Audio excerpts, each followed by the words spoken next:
આજનો video lecture જે છે એ યુપીએસસી સિવિલ સર્વિસની એક્ઝામમાં ખાસ કરીને મુખ્ય પરીક્ષામાં જે ટોપિક આપ્યા છે ગવર્નન્સ, સોશિયલ જસ્ટિસ અને આઈઆર એટલે કે ઇન્ટરનેશનલ રિલેશન એ અંગેનો વિડીયો લેક્ચર છે. આ જે મુદ્દાઓ છે એ વધુ ઇમ્પોર્ટન્ટ એ મુખ્ય પરીક્ષામાં છે. ખાસ કરીને મુખ્ય પરીક્ષામાં જીએસ પેપર 2 જે છે એમાં ઇન્ડિયન પોલિટી, કોન્સ્ટિટ્યુશન એની સાથે સાથે ગવર્નન્સ, સોશિયલ જસ્ટિસ અને ઇન્ટરનેશનલ રિલેશન એ જે મુદ્દાઓ આપ્યા છે તો એની ડિટેલમાં ડિસ્કશન આજે કરવાની છે. એમાં પ્લાનિંગ સ્ટ્રેટેજી કેવી હોઈ શકે એની વાત કરવાની છે, સોર્સિસ કયા છે તો એની વાત કરવાની છે. આ અગાઉનો વિડીયો લેક્ચર જે હતો એ વિડીયોમાં થોડી માહિતી તો ખાસ કરીને ગવર્નન્સ વિશે આપેલી હતી જ, પણ અહીંયા એ ઇમ્પોર્ટન્ટ ટૉપિક છે એટલે થોડી ડિટેલમાં વાત કરવાની છે. હવે આ ત્રણ ટૉપિક જે છે મુખ્યત્વે વધારે ઇમ્પોર્ટન્ટ એ યુપીએસસીની મુખ્ય પરીક્ષા જીએસ પેપર 2માં છે, પરંતુ એનો મતલબ એમ નથી કે પ્રિલિમમાં આમાંથી ક્વેશ્ચન પૂછાતા જ નથી. પ્રિલિમમાં પણ ક્વેશ્ચન પૂછાય જ છે. એ પછી ગવર્નન્સનો ટૉપિક હોય, સોશિયલ જસ્ટિસની વાત હોય કે ઇન્ટરનેશનલ રિલેશન હોય, 5-6 ક્વેશ્ચન એમાંથી આવતા જ હોય છે એટલે પ્રિલિમમાં પણ ઇમ્પોર્ટન્ટ છે જ. એ સિવાય મુખ્ય પરીક્ષામાં વધુ પૂછાય છે. મુખ્ય પરીક્ષામાં ઘણો મોટો ભાગ ઇન્ડિયન પોલિટી, કોન્સ્ટિટ્યુશન સાથે આ રોકે છે એટલે ઇમ્પોર્ટન્ટ છે જ. એ સિવાય ઇન્ટરવ્યૂમાં તેમજ એસેમાં, એથિક્સના પેપરમાં પણ યુઝફુલ થઈ શકે એમ છે જ. હવે સિલેબસની વાત કરીએ તો governance. What is governance? It is the activity of the government. સરકાર જે પણ કંઈ કરતી હોય છે, જે એની એક્ટિવિટીઝ હોય છે એને સાદી ભાષામાં ગવર્નન્સ એટલે કે શાસન કહી શકાય. સરકાર એક રીતે હાર્ડવેર છે, જ્યારે ગવર્નન્સ એક રીતે સોફ્ટવેર છે. આ એપ્લાઇડ વધુ હોય છે.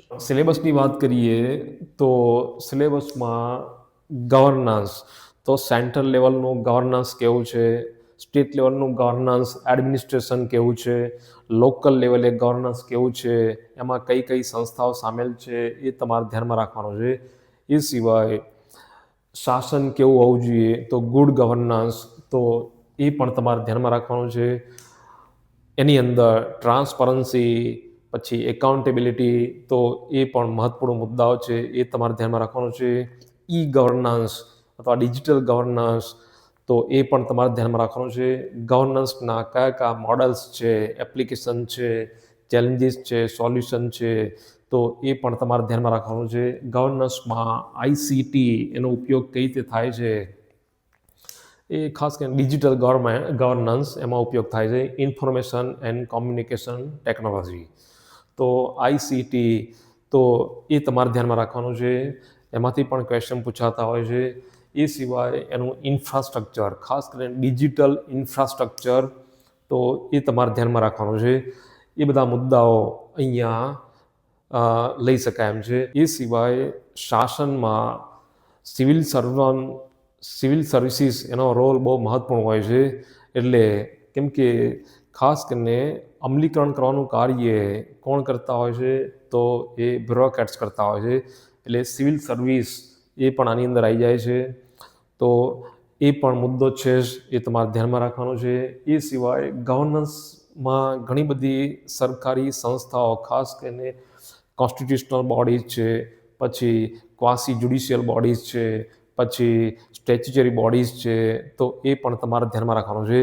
એ સિવાય ખાસ કરીને સિવિલ સોસાયટીઝ, તો એ પણ ટોપિક આપેલો જ છે અને એમાં પણ એનજીઓ છે. એ સિવાય નોન પ્રોફિટ ઓર્ગેનાઇઝેશન એનો પણ સમાવેશ કરી શકાય એમ છે. સેલ્ફ હેલ્પ ગ્રુપ, તો એનો પણ સમાવેશ કરી શકાય એમ છે. તો આ બધા મુદ્દાઓ એ આપેલા છે. તમે સિલેબસ જોશો જીએસ પેપર 2 ગવર્નન્સ રિલેટેડ, તો એમાં આ બધા મુદ્દાઓ છે અને એ રીતે તમારે પ્રિપેર કરવાનું છે. વધારે તો કરંટ રિલેટેડ છે, છતાં પણ થોડું બેઝિક તમારે ધ્યાનમાં રાખવાનું છે. સોશિયલ જસ્ટિસ, તો એ પણ મહત્વપૂર્ણ મુદ્દો છે. પ્રિલિમમાં પણ એમાંથી 2-3 ક્વેશ્ચન પૂછાતા હોય છે. મેઇન્સમાં પણ 3-4 ક્વેશ્ચન હોય જ છે. સોશિયલ જસ્ટિસ ગુજરાતીમાં કહીએ તો સામાજિક ન્યાય. ભારતમાં ઘણી બધી વિવિધતા છે, એટલું જ નહીં, ગરીબી, ભૂખમરી એ બધા મુદ્દાઓ છે જ. શોષણ પણ છે. એટલે સ્વાભાવિક છે કે એક સમતામૂલક સમાજની સ્થાપના કરવી એ ભારત સરકારનું હંમેશા એક લક્ષ્ય રહીશ. સામાજિક ન્યાયનો મતલબ જ એ છે એક સમતામૂલક સમાજની રચના કરવી. તો આ પણ મહત્વપૂર્ણ મુદ્દો છે અને પ્રિલિમમાં પણ એમાંથી ક્વેશ્ચન પૂછાય છે, મેઇન્સમાં પણ પૂછાય છે. આમાં તમારે સમાજના જે પણ નબળા વર્ગો છે કે પછાત વર્ગો છે કે વંચિત વર્ગો છે, તો એના રિલેટેડ જે પણ યોજનાઓ હોય કે પછી નીતિઓ હોય એ તમારે ધ્યાનમાં રાખવાની છે. એની સાથે જોડાયેલી સંસ્થાઓ એ પણ તમારે ધ્યાનમાં રાખવાની છે. ટૂંકમાં સોશિયલ સ્કીમ, સોશિયલ પ્રોગ્રામ્સ જે ભારત સરકાર ચલાવે છે તો એ તમારે પ્રિપેર કરવાનું છે. બરાબર. ખાસ કરીને બાળકો છે, મહિલાઓ છે, પછી SC, ST, OBC એના રિલેટેડ, પછી સીમાંત ખેડૂતો એના રિલેટેડ જે પણ પ્રોગ્રામ્સ ચાલતા હોય લેટેસ્ટમાં, કેમ કે વધારે તો ક્વેશ્ચન એ કરંટ બેઝડ હોય છે, એટલે એ તમારે ધ્યાનમાં રાખવાનું છે અને એની નોટ્સ બનાવીને પ્રિપેર કરવાનું છે. IR ઇન્ટરનેશનલ રિલેશન, તો એમાં સિલેબસમાં કહી દીધું છે, મતલબ કે ભારતની વિદેશ નીતિ ત્યાંથી તમારે શરૂઆત કરવાનું છે. ઇન્ડિયાની ફોરેન પોલિસી, પછી નેબરહુડ્સ, આપણા પડોશી દેશો, પછી આપણો દેશ જે પણ ગ્રુપ સાથે કે આંતરરાષ્ટ્રીય સંસ્થાઓ સાથે જોડાયેલો છે તો એ તમારે ધ્યાનમાં રાખવાનું છે. એ સિવાય આની અંદર ઇન્ડિયન ડાયસ્પેરા એ ટૉપિક પણ છે. તો અત્યારના સમયમાં ઇન્ડિયન ડાયસ્પેરા એનું મહત્ત્વ વધી રહ્યું છે, એનો રોલ ભારતના વિકાસમાં કેવો છે, તો એ પણ તમારે ધ્યાનમાં રાખવાનું છે. યહૂદી ડાયસ્પેરા અને ઇન્ડિયન ડાયસ્પેરા એમાં ડિફરન્સ છે, પણ ઇન્ડિયન ડાયસ્પેરા એ તમારે પ્રિપેર કરવાનું છે. ટૂંકમાં સિલેબસ છે. રિસોર્સિસની વાત કરીએ તો NCERT બુક અમુક અંશે યુઝફુલ થઈ શકે એમ છે, પણ છતાં આ જે મુદ્દાઓ છે, 3 મુદ્દાઓ વધારે કરંટ બેઝડ છે. છતાં પણ NCERT બુક્સની વાત કરીએ તો પોલિટીની NCERTની બુક્સ એનો ઉપયોગ કરી શકો.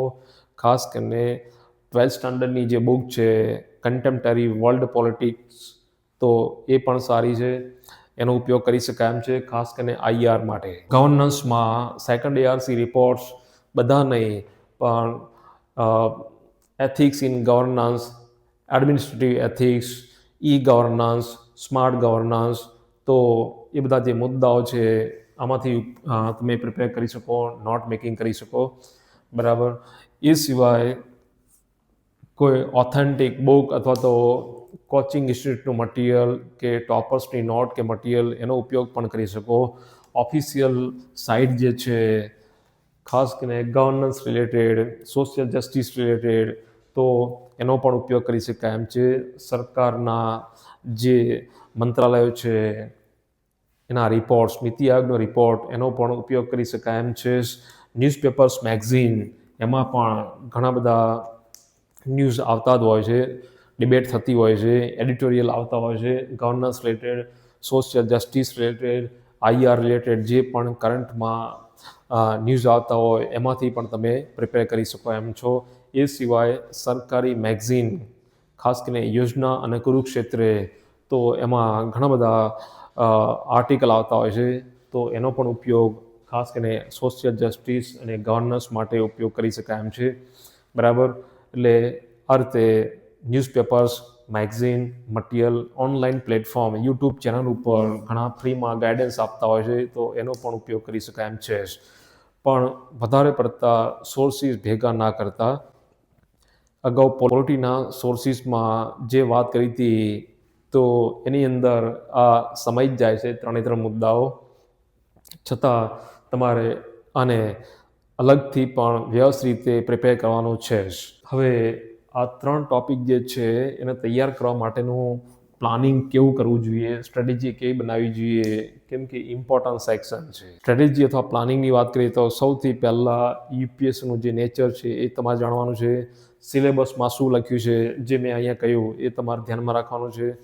રિસોર્સિસ તો ઓથેન્ટિક રિસોર્સિસ વધુ બેથી વધારે નહીં, અને બેઝ બનાવવા માટે એનસીઆરટી, બરાબર. તો વધુ બે સોર્સ તો એ નક્કી કરી નાખવાના છે. એ પછી તમારે સિલેબસમાં, આ બહુ ઇમ્પોર્ટન્ટ છે, સિલેબસમાં આ જે મુદ્દો છે ગવર્નન્સનો કે સોશિયલ જસ્ટિસ કે આઈઆર, એ દરેક મુદ્દામાં જે પણ કીવર્ડ આપ્યા છે એ કીવર્ડ ઉપર તમારે ડિટેલમાં તમારી પોતાની નોટ બનાવવાની છે. કોઈ બીજા ટોપર્સની કે બીજા કેન્ડિડેટની નોટનો ઉપયોગ કરી શકો, પણ પોતાની હોય તો સારું છે, બરાબર. એટલે કે આ જે ટોપિક છે એના વિશે જે પણ યુપીએસસી સિલેબસમાં લખ્યું છે, જેમ કે role of civil service in democracy, પછી સેલ્ફ હેલ્પ ગ્રુપ, ગવર્નન્સના મોડેલ, તો ડિટેલમાં તમારી પોતાની નોટ હોય તો બહુ સારું છે. અને એમાંથી, કેમ કે એક જ જગ્યાએ હશે તો એને પ્રિપેર કરવામાં વાંધો નહીં આવે અને ઝડપી કામ થશે. સોશિયલ જસ્ટિસ, આઈઆર, તો એ પણ તમારે ધ્યાનમાં રાખવાનું છે. એના જે પણ ડાયમેન્શન છે એ ડાયમેન્શન ઉપર, ટોપિક ઉપર ડિટેલમાં તમારે આ બધા સોર્સનો ઉપયોગ કરીને પોતાની નોટ બનાવવાની છે. બીજું કે સોશિયલ જસ્ટિસનો જે ટોપિક છે, ખાસ કરીને જીએસ મેઇન્સ પેપર 1, એમાં ઇન્ડિયન સોસાયટી એની સાથે રિલેટેડ છે. એટલે એ તમે પ્રિપેર કર્યો હોય તો આને વધારે જસ્ટિફાઈ કરી શકશો. સોશિયલ જસ્ટિસ, સામાજિક ન્યાય એક પ્રકારની પ્રક્રિયા છે. ગવર્મેન્ટની ઈચ્છા હોય છે કે સામાજિક ન્યાયની સ્થાપના થાય, પણ તમારે એ ધ્યાનમાં રાખવાનું છે કે જીએસ પેપર 1 એમાં ઇન્ડિયન સોસાયટી, એના કયા ફીચર્સ છે, એમાં કયા ઇસ્યુ છે, પ્રોબ્લેમ છે, તો એ તમારે પ્રિપેર કરવાનું છે. અને એ પછી જીએસ પેપર 2 મેઇન્સમાં સોશિયલ જસ્ટિસ એ પ્રિપેર કરવાનું છે. એટલે એ તમે થોડું ધ્યાનમાં રાખજો. એના રિલેટેડ સોશિયલ જસ્ટિસમાં જે પણ આ સ્કીમ હોય, પ્રોગ્રામ હોય વીકર સેક્શન માટે, એસસી, એસટી, ઓબીસી, મહિલાઓ, બાળકો, એલજીબીટી, તો એ માટેના જે પણ પ્રોગ્રામ છે એમનું એમ્પાવરમેન્ટ કઈ રીતે સરકાર કરવા માગે છે, તો એ બધું તમારે ધ્યાનમાં રાખવાનું છે. એની નોટ બનાવવાની છે. આઈઆર, ઇન્ટરનેશનલ રિલેશન, આ પણ બહુ મહત્વપૂર્ણ ટોપિક છે. અને એમાંથી પણ પ્રિલિમમાં 3-4 ક્વેશ્ચન પૂછાતા હોય છે. મેઇન્સમાં જીએસ પેપર 2માં આ ટોપિકમાંથી 4 ક્વેશ્ચન એ દર વર્ષે હોય જ છે. એટલે ઇમ્પોર્ટન્ટ તો છે જ. બીજું કે ઇન્ટરનેશનલ રિલેશન, એની તૈયારી તમારે કેવી રીતે કરવાની છે, તો એનું જે બેઝિક છે, એટલે કે ખાસ કરીને ભારતને તમે સેન્ટરમાં રાખજો. આઈઆરની તૈયારી કરતી વખતે ભારતને કેન્દ્રમાં રાખવાનું.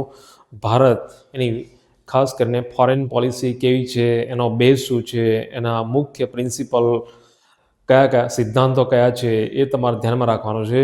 અને એ પછી કરંટ રિલેટેડ જે પણ બનાવો બનતા હોય, ખાસ કરીને ભારત સાથે જોડાયેલા કરંટ અફેર્સ, તો એ તમારે પ્રિપેર કરવાના છે. ભારતને તમારા સેન્ટરમાં રાખવાનું. અને પહેલાં એની વિદેશ નીતિના મૂળ આધાર સિદ્ધાંતો તૈયાર કર્યા પછી ભારતની પડોશી નીતિ કેવી છે, પડોશી દેશો સાથેના સંબંધો, એ તમારે પ્રિપેર કરવાનો છે. જેમ કે સાર્ક છે. એ પછી મહાસત્તાઓ, ડેવલપ્ડ નેશન છે, તો એની સાથેના સંબંધો, અમેરિકા, રશિયા, ચાઇના, જાપાન, તો એ તમારે ધ્યાનમાં રાખવાનો છે. એ સિવાય ખાસ કરીને ગ્લોબલ સાઉથનો કોન્સેપ્ટ અત્યારે બહુ ઇમ્પોર્ટન્ટ થઈ રહ્યો છે. મતલબ કે ભારત એ ડેવલપિંગ કન્ટ્રીમાં આવે છે, તો લેટિન અમેરિકા, પછી આફ્રિકાના દેશો, તો એની સાથેના સંબંધો આપણે વધારી રહ્યા છે.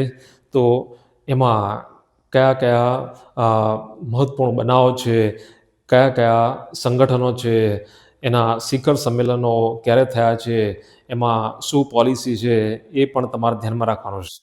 એ સિવાય વિકસિત દેશો, એની સાથેના વિવાદો હોય કે પછી ઇસ્યુ હોય કે કોઈ પણ ટ્રેડ ડીલ થઈ હોય કે પછી રાજકીય સાંસ્કૃતિક રીતે કોઓપરેશન હોય, તો એ તમારે ધ્યાનમાં રાખવાનું છે. એ સિવાય આંતરરાષ્ટ્રીય સંગઠનો, સંસ્થાઓ, એની સાથે ભારત જોડાયેલું છે પહેલાંથી જ, એ આઝાદી પહેલાંથી જ, તો એ પણ તમારે ધ્યાનમાં રાખવાનું છે. જેમ કે યુનાઇટેડ નેશન છે, પછી આઈએમએફ છે, વર્લ્ડ બેંક છે. એ સિવાય આર્કટિક સર્કલ એનો મેમ્બર નથી, પણ એમાં ભાગ લઈ રહ્યું છે. તો એ પણ તમારે ધ્યાનમાં રાખવાનું છે. એશિયન છે, એપેક છે, તો એની સાથેના સંબંધો કેવા છે ભારતના, તો એ તમારે ધ્યાનમાં રાખવાનું છે. એટલે આ રીતે આઈઆરની પ્રિપેરેશન મોટાભાગે આ જે 3 મુદ્દાઓ છે, કરંટ બેઝડ ક્વેશ્ચન વધારે પૂછાતા હોય છે, છતાં પણ થોડું બેઝિક એમાં જોઈ લેવું, જેથી કરીને સ્કોર સારો થઈ શકે. આશા રાખું છું કે આ વિડીયો તમને ઘણો મદદરૂપ થશે. All the best. Thank you very much.